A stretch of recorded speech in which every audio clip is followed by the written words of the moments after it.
சென்னை கிண்டியில் நடைபெறும் கான்க்ளேவில் முதலமைச்சர் மு.க. ஸ்டாலின் கலந்து கொண்டு உரையாற்றி வருகிறார். அந்த காட்சிகளை பார்ப்போம். முன்னேற்றத்திற்கான அடிப்படையாக அமையும்.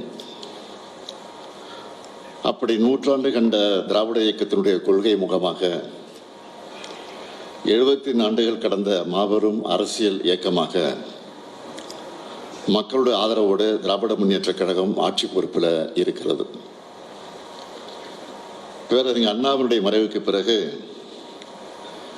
இந்த இயக்கத்தோட எதிர்காலத்துக்கான திசை காட்டியா முத்தமிழறிஞர் கலைஞர் அவர்கள் 50 முழக்கங்களை வழங்கியிருக்கிறார். அதில் முக்கியமான ஒன்று, வன்முறை தவிர்த்து வறுமையை வெல்வோம். திராவிட முன்னேற்ற கழக அரசு பொறுப்பை ஏற்கிற போதெல்லாம் இதை மனசில் வச்சு தான் மக்கள் நலத்திட்டங்களை செயல்படுத்தி கொண்டிருக்கிறோம். இங்கே ஏராளமான ஊடகவியலாளர்கள் இருக்கீங்க. 11.19% வளர்ச்சி என்பதை தமிழ்நாட்டை தவிர வேற எந்த மாநிலத்தால் சாதிக்க முடிஞ்சிருக்கு. அதுவும் எப்படிப்பட்ட சூழலில் இதை நாங்கள் சாதிச்சிருக்கிறோம். ஜனநாயகத்துக்கும் கூட்டாட்சிக்கும் கொஞ்சம் கூட மதிப்பு தராத பாஜக ஆட்சி ஒன்றியத்தில் ஆளுகிறது. எதிர்கட்சிகள் ஆளக்கூடிய மாநிலங்களை எந்த அளவுக்கு வஞ்சகத்தோட ஓரவஞ்சனையோட அவங்க அப்ரோச் பண்ணுறாங்கன்னு அதெல்லாம் உங்களுக்கு நான் விளக்க சொல்ல வேண்டிய அவசியம் இல்லை. உங்களுக்கு நன்றாக அது தெரியும். கவர்னர்கள் மூலமாக நிர்வாக சிக்கல்களை ஏற்படுத்துறதில் தொடங்கி செயற்கையான நிதி சுமையை உருவாக்கி மாநிலங்களை முடக்க நினைக்கிற வரைக்கும் அத்தனை செயல்களையும் செய்து கொண்டிருக்கிறார்கள். இது மட்டும்தான் அவங்களுக்கு தெரிஞ்ச பாலிடிக்ஸ். ஆனால் இதையெல்லாம் அரசியல் தளத்திலையும் ஆட்சி அதிகாரத்திலையும் எதிர்கொண்டு வளர்ச்சி அரசியல்னா தமிழ்நாட்டை பாருங்கன்னு சொல்கிற அளவுக்கு டெவலப்மெண்ட் பாலிடிக்ஸை அடையாளமாக தமிழ்நாடு இன்றைக்கு வளர்த்துருக்கு. அதுவும் ஒரு தரப்புக்கான வளர்ச்சி இல்லை, எல்லாருக்கும் எல்லாம் என்ற பரந்துபட்ட வளர்ச்சி. பெண்கள், மாணவர்கள், இளைஞர்கள், விவசாயிகள், தொழிலாளர்கள், நெசவாளர்கள், தொழில் முனைவோர், அரசு ஊழியர்கள், ஆசிரியர்கள், திருநர்கள், மாற்றுத்திறனாளிகள் எல்லாரையும் எம்பவர் பண்ணுற பாலிடிக்ஸை நாங்கள் முன்னெடுத்திருக்கிறோம். நாங்கள் செஞ்சிருக்கிற மாதிரியான திட்டங்களை வேறு எந்த மாநிலத்திலாவது செஞ்சுருக்காங்களா? குரோத் சும்மா வந்துடுமா? இத்தனை திட்டங்களை வெற்றிகரமாக செயல்படுத்துகிற காரணத்தினால தான் 11.19% குரோத் சாத்தியமாகியிருக்கு. தமிழ்நாட்டில் எந்த குடும்பத்தை எடுத்துக்கிட்டாலும் அவங்கள ஒருத்தராவது நம்ம அரசோட திட்டங்களில் பயனடைஞ்சிருப்பாங்க. அதனால தான் ஆட்சிக்கு ஆதரவான மனநிலைகளை மக்களை இன்றைக்கு நாங்கள் சந்திக்கிறோம். தமிழ்நாட்டோட இந்த வளர்ச்சியும் தனித்துவமும் உண்மையான வளர்ச்சி அரசியல்னு என்னன்னு இந்தியாவோட மற்ற மாநிலங்களுக்கு காமிக்கிற செயல்பாடுகளும் பாஜகவை கடுமையாக எரிச்சலடைய வைக்குது. ஆனால் அவங்களுடைய சதி அரசியல் எக்ஸ்போஸ் ஆகி அவமானப்பட்டு அசிங்கப்பட்டு நிற்கிறாங்க. பாஜகவோட பேட்டர்ன் என்னன்னு திமுக மட்டுமல்ல, ஒட்டுமொத்த தமிழ்நாடே இன்றைக்கு உணர்ந்திருக்கு. அவங்க மேலே மக்களுக்கு நம்பகத்தன்மை கிடையாது. மற்ற மாநிலங்களில் கட்சிகளை மிரட்டி ஆட்சிகளை கவிழ்த்து தங்களுடைய அரசை கொண்டு வர பயன்படுத்துகிற, எப்படி வாஷிங் மிஷின்லாம் பயன்படுத்திக்கிட்டு இருந்தாங்களோ இப்போ அந்த வாஷிங் மிஷின் எங்கேயும் கொண்டு வந்து கூட்டணி அமைச்சிருக்கிறாங்க. அவங்களோட என்டிஏ கூட்டணி என்பது முழுக்க முழுக்க ஊழல்வாதிகளை மிரட்டி அமைக்கப்பட்டுள்ள கூட்டணி தான். கடந்த அதிமுக ஆட்சி காலத்தில் இருந்த முன்னாள் அமைச்சர்கள் பல பேர் ரெய்டுகளுக்கு ஆளானாங்க. 10 பேர் மேலே டிவிஎஸ்சியில் வழக்குகள் இருக்கு. ஆனால் கூட்டணிக்காக அவங்களை இப்போ பாதுகாத்துட்டு இருக்காங்க. இன்னும் சொல்லணும்னா முன்னாள் அமைச்சர்கள் சில பேர் மேலே எஃப்ஐஆர் கூட பதிவு பண்ண விடாமல் நீண்ட ஆண்டு காலமாக ஆளுநர் மூலமாக நிறுத்தி வச்சிருக்கிறாங்க.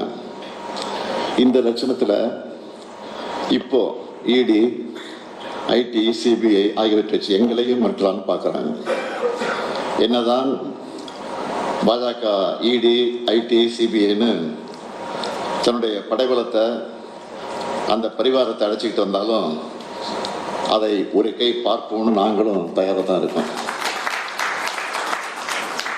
இடி இதுவரைக்கும் பதிவு செஞ்ச 8000த்துக்கு அதிகமான வழக்குகளில் எத்தனை வழக்குகள் முழுமையாக நடந்திருக்கு? அவங்களோட உண்மையான கன்விக்ஷன் ரேட் என்ன? ஊழல் குற்றச்சாட்டுக்கு உள்ளானவங்க எல்லாரும் உடனடியாக யாரு கூட கூட்டணி சேர்றாங்க? புலனாய்வு முகமைகளை இவ்வளவு மலிவாக பயன்படுத்தி தான் பாஜக அரசியல் சதுரங்க வேட்டையை நடத்திக்கிட்டு இருக்கு. அதுக்கு என்டிஏன்னு இந்த கூட்டணிக்கு பேர். மக்கள் பாஜகவை நம்பணும்னு பழனிசாமி போன்ற ஆமாம்சாமிங்க பாஜகவின் கிழக்கழக செயலாளரை வச்சுக்கிட்டு டப்பா இன்ஜின் எடுத்துக்கிட்டு உள்ள வர நினைக்கிறாங்க. பாஜக உள்ள நுழைஞ்சா எப்படியெல்லாம் நடந்துப்பாங்க என்பதைத்தான் இப்போ அண்மையில் மகாராஷ்டிராவில் பார்த்துக்கிட்டு இருக்கோம். அதை நீங்கள் தெளிவாக புரிஞ்சிருப்பீங்கன்னு நினைக்கிறேன். மாநில கட்சியை உடைச்சி ஆட்சிக்கு வந்தவங்க இப்போ பிற்படுத்தப்பட்ட முஸ்லீம்களுக்கு 5 விழுக்காடு இடஒதுக்கீட்டை ரத்து செஞ்சிருக்கிறாங்க. மகளிர் உதவித்தொகை திட்டத்தில் 22 லட்சம் பெண்களை நீக்கி இருக்காங்க. இதை தான் தமிழ்நாட்டிலையும் செய்ய நினைக்கிறாங்க. அதுக்கு அவங்க பயன்படுத்த நினைக்கிற ட்ரோஜன் குதிரை தான் அதிமுக. அதனால தான் பழனிசாமி அவர்களை இன்றைக்கு பார்க்குறோம். அவர் வழங்கக்கூடிய எந்த வாக்குறுதியும் மக்கள் நம்புவதற்கு தயாராக இல்லை. மண்குதிரையை நம்பி யாராவது ஆற்றில் இறங்குவாங்களா? நிச்சய மாட்டாங்க. எங்களை பொறுத்த வரைக்கும் எங்களோட லட்சியங்களும் கடமைகளும் ரொம்ப பெருசு. அதை நோக்கிய பயணம்தான் எங்களுடைய தேர்தல் வெற்றிகள். எல்லாருக்கும் எல்லாம், எங்கும் தமிழ், எதிலும் தமிழ், அனைத்து துறை வளர்ச்சி, அனைத்து மாவட்ட வளர்ச்சின்னு மக்கள் நல திட்டங்களை செயல்படுத்திக்கிட்டு இருக்கிறோம். அடுத்து ஒன்றுபட்ட இந்தியாவில் மாநிலங்களுக்கான உரிமைகளை பெற்று தந்து உண்மையான கூட்டாட்சி கருத்தியலை நிறுவனம்னு எங்களோட அடுத்த கட்ட பயணத்தையும் தொடங்கி இருக்கிறோம். மாநில சுயாட்சி என்பது அறிஞர் அண்ணா அவர்களுடைய உயிர். அவர் எங்களுக்கு வழங்கின உயிர் கொள்கை. உண்மையான வளர்ச்சியை நம்ம இந்திய நாடு அடையணும்னா மாநிலங்களுக்கு நிறைய அதிகாரங்கள் வழங்கப்படணும். ஏன்னா மாநில அரசுகள் தான் மக்களுக்கு நெருங்கிய அரசுகள். ஒன்றிய அரசு என்பது தனக்கு தேவையான அதிகாரங்கள் மட்டும் வச்சுக்கிட்டு மற்றவற்றை மாநிலங்களுக்கு வழங்கிடணும். மாண்புமிகு பிரதமர் அவர்கள் உலகம் முழுக்க பயணம் செஞ்சு வளர்ச்சி அடைந்த நாடுகளை பார்க்குறாரு. அப்படிப்பட்ட வளர்ச்சியை இந்தியாவும் அடையணும்னா மாநில சுயாட்சிக்கான அரசியல் சட்டத்திட்டத்தையும் கொண்டு வரணும். உண்மையான வளர்ச்சியை, மக்களுக்கு தரமான வாழ்க்கையை மாநிலங்கள் சாதிச்சு காட்டுறோம். பன்முகத்தன்மை கொண்ட இந்தியாவுக்கு கூட்டாட்சி தான் அடிப்படை. இது குறித்து அண்மையில் கூட இந்து ஆங்கில நாளேட்டில் ஒரு கட்டுரை கூட நான் எழுதியிருந்தேன். அது மட்டுமல்ல, ஒன்றிய மாநில உறவுகள் குறித்த உயர்நிலை குழு அமைச்சு அந்த குழுவினுடைய அறிக்கையும் முதல் வாரத்தை நான் வெளியிட்டிருக்கிறேன். அதை அனைத்து கட்சிகளுக்கும் அனுப்பி வச்சு தேசிய அளவில் மாநில சுயாட்சி கருத்தியல் குறித்த புரிதலை ஏற்படுத்த வேண்டும் என்று நினைக்கிறோம். CNN போன்ற ஊடகங்கள் இந்த அறிக்கையில் சொல்லப்பட்டிருக்கக்கூடிய கருத்துக்களை விளக்கி மக்கள் கேட்டுக்கொண்டு போய் சேர்க்கணும். இந்த நேரத்தில் என்னுடைய அன்பான கோரிக்கை நான் இங்கே எடுத்து வைக்க விரும்புகிறேன். எங்களை பொறுத்த வரைக்கும் சமத்துவம், சமூக நீதி, மதச்சார்பின்மை, சகோதரத்துவம், மாநில சுயாட்சி உள்ளிட்ட கருத்தியங்கள் குறித்து இந்தியா முழுக்க ஒரு பரந்துபட்ட பார்வை உருவாக வேண்டும் என்று நினைக்கிறோம். அதுதான் இந்தியாவுக்கு உண்மையான வளர்ச்சி பாதையை உருவாக்கும்னு நான் நினைக்கிறேன். அந்த பாதையை காட்டுவதற்கான வழியாக தான் திராவிட மாடலை நாங்கள் அடையாளம் காட்டுகிறோம். இந்த பணியிலிருந்து நாங்கள் ஒருபோதும் பின்வாங்க மாட்டோம். நான் மக்களை நம்புகிறவன். மக்களுக்கான எங்களோட பயணத்தை யாராலும் தடுத்து நிறுத்த முடியாது. தமிழ்நாட்டில் நடக்க இருப்பது ஜனநாயகத்துக்கும் பாசிசத்துக்கும் இடையிலான தேர்தல். நான் உறுதியாக சொல்றேன், தமிழ்நாடு வெர்சஸ் என்டிஏ என்ற இந்த தேர்தலில் தமிழ்நாடு தான் நிச்சயம் வெல்லும். அதுக்கான கருத்துக்களை மக்கள்கிட்ட இன்னும் வலுவாக கொண்டு போய் சேர்க்க CNN நியூஸ் ஊடகத்தின் இந்த டவுன்ஹால் நிகழ்வு துணை நிற்கணும் என்று கேட்டு, அந்த வகையில் இந்த நிறுவனத்தினுடைய வாழ்க்கையை சொல்லி விடைபெறுகிறேன். நன்றி, வணக்கம்.